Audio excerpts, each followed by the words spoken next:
And just like that, it is Tuesday morning, January the 22nd, 2019. I'm actually going to say it right this time. About 10 o'clock in the morning. I'm still out here at the Manatee County Fair in Palmetto, Florida. And the fair doesn't open today until 5 o'clock. Behind me here you can see the shortcake booth over there. Those guys will come in. They've done it every year that I've been here. They make one thing in that booth, and it's fresh cut strawberry shortcake. And right behind them, Spaghetti Eddies. I like Spaghetti Eddies so much, I call this the Spaghetti Eddies Show. To me, it's not the Manatee County Fair, it's the Spaghetti Eddies Show. Anyway, I'm feeling pretty good this morning. Glad to have the morning off. And right here is the giant 4-H arena where the local kids that are in the 4-H club will come in and compete to see who has the best livestock and then auction them off at the end of the fair. And today I think I'm going to have breakfast out here at the Palmetto Station. This place is, they open early so the vendors can come out here and get a nice breakfast platter, and they raise funds for a local church. Everybody here is volunteers from the church, raising funds for the church, and they even have a deal where you can sign up for a prayer request while you're ordering your food. And there it is, the breakfast platter. All of this for only $6.50. You can't beat the price. Wow, it has been a good morning, guys. Like I said, we don't start work today until 5 o'clock. So I took the morning off to go do some thrift store hopping around Palmetto, Florida. And guys, something happened. I lucked out and found a huge score of electronics. Of course, I was looking for DVDs and video games, and I found them in a big way, but that's not what I want to highlight. Like I said, electronics. I found a Blu-ray player, computer speakers, 2 computer towers, and a monitor. Now, you probably see these in thrift stores all the time, and you're probably thinking I was stupid for buying these, but let me give you the details. Now, I'm not real proficient at knowing a good computer tower when I see one. I'm not a real PC person, but I see these all the time, and like this one is a Windows 7 machine with like a Pentium 4 in it, and it's priced at $39, and I don't know why thrift stores always price them this high. It's like they think they have gold, but these are like 10-year-old machines. I know that much because it's similar to one that I bought 10 years ago. Here's some of the specs on it, and this it was $39, and this other one is a Windows Vista.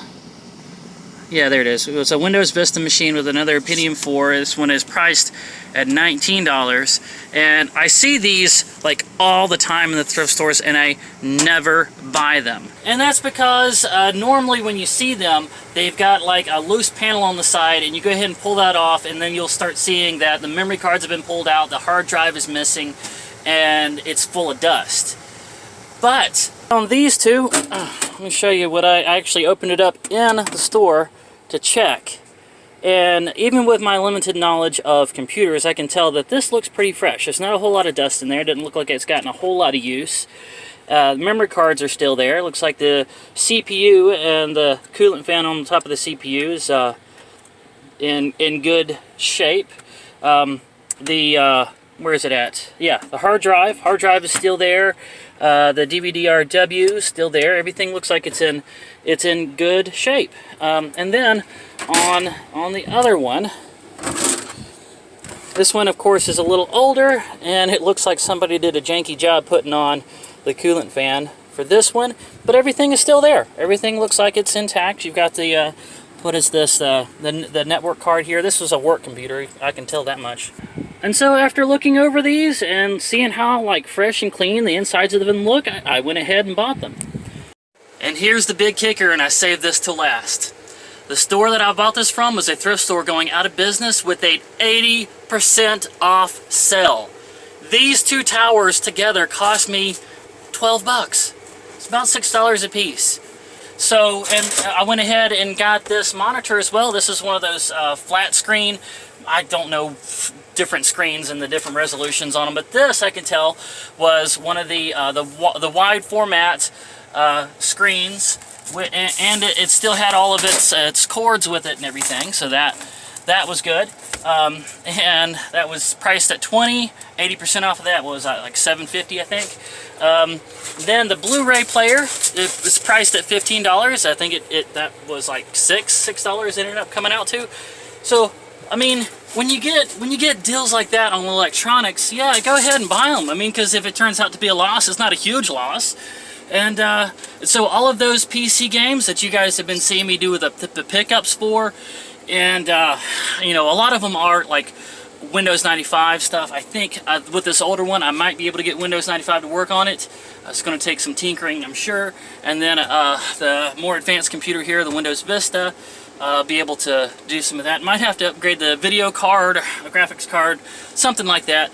But this is a good base to start from, this little work computer for like $6. I also got this right here, a 2011 model Garmin GPS. I found it in the YMCA thrift store in this Ziploc bag for only $9.99. And it came with this suction cup holder and the cigarette lighter charging jack. Now some of you are probably wondering, Ashley, why do you need a GPS, a dedicated GPS, when you've got your cell phone that has Google Maps and it works just as good? And in a lot of cases that would be true if you live in one little city.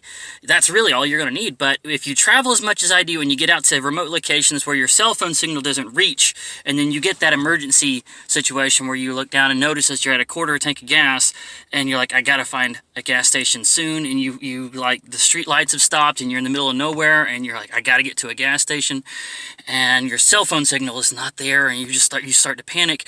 You need to have one of these on hand because they don't use cell phone signal, they use a satellite. So these things go anywhere and they will find the nearest gas station, nearest hospital, doesn't matter what kind of cell signal you get around. So these are really good to have on hand for somebody that travels a lot. I got real attached to my last Garmin, and it was about this same size, and it lasted, I think, about 10 years. So these things have some good longevity. And when I finally got rid of it, it was actually still working, but the heat from the windshield had warped it right here at the top, and I was cleaning the dust off the dash and looked up and noticed that big gap right there, and I went to pinching on it to try to close it back up, and when I did, it broke the screen, it cracked the screen. If I hadn't done that, then it might even still be working even till now. So these things have got some good longevity, and they have some good features. Now, a friend of mine gave me, I think it was a Magellan GPS that has actually saved me a couple times in situations like I was just describing, and I really appreciate the gift. I'm going to keep that on hand, but finding this was really good because there are some features on it that the Magellan doesn't have. The Garmin is superior in a few ways. I'm going to show you how. As soon as you boot it up, you just hit the Where To, and if you know the address, you can just go ahead and put in the address. And once you put in the city, then you go to entering in the street, and it actually will block out letters and just prompt you to only type in streets that are in that address. So it makes the typing in the address really easy. Or you can just go to points of interest, and that will, you know, that'll give you all the selection of the different gas stations or airports, shopping, hospital, emergency, entertainment. You got your touristy stuff, your community buildings. So you can say, you know, I want a laundromat. I think that would be in community. And you know, your truck stops and your little diners and whatever you want right there. And watch how fast it searches. I'm gonna just hit the word shopping, and all the different places to shop in this area. Just watch how quick it'll search. And this is with no cell phone signal. Boom, comes right up. No cell signal at all. No cell needed. You could be in the middle of the boondocks with mountains all around you, and it will still search that quick. Or you can just, you know, when I wanted to test this out, I just put in the word fairgrounds, and I'm at the fairgrounds. So, with just the word fairgrounds and no other prompting, it put in automatically the address for where my camper is now. Came right up on it. So these are really reliable little machines, and they're superior to the Magellans and even the Google Maps in a lot of ways. And it's also got a feature where you can just put in an intersection, or you can just put in coordinates, you know, on Google Maps, or to give you the coordinates, just type those in.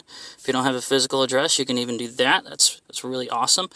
And there's another feature where if you find a place that you really like, you can save it. I think that would be under favorites or recently found, one of those. On my last Garmin, that was something I used a lot. So you can like just put a little thumbtack right there and make a name for it and go right back to it whenever you want.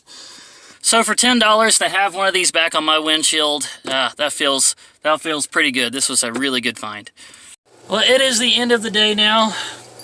It was actually very nice out there. I was able to go out and work without freezing my buns off. Well, tomorrow is my day off, and I'm actually leaving right now to go meet up with Aiden and Luke, and we're going to go to... I'm not sure exactly what they got planned, but I'm sure it's going to be fun, whatever it is, and I'm going to bring you guys along. So tune in to the next episode for that. And please, if you like this one, go ahead and smash that thumbs up like button. Leave comments, questions, suggestions, and requests. Subscribe if you haven't already, and hit the bell icon to become part of the notification squad. And I look forward to seeing you in the next episode.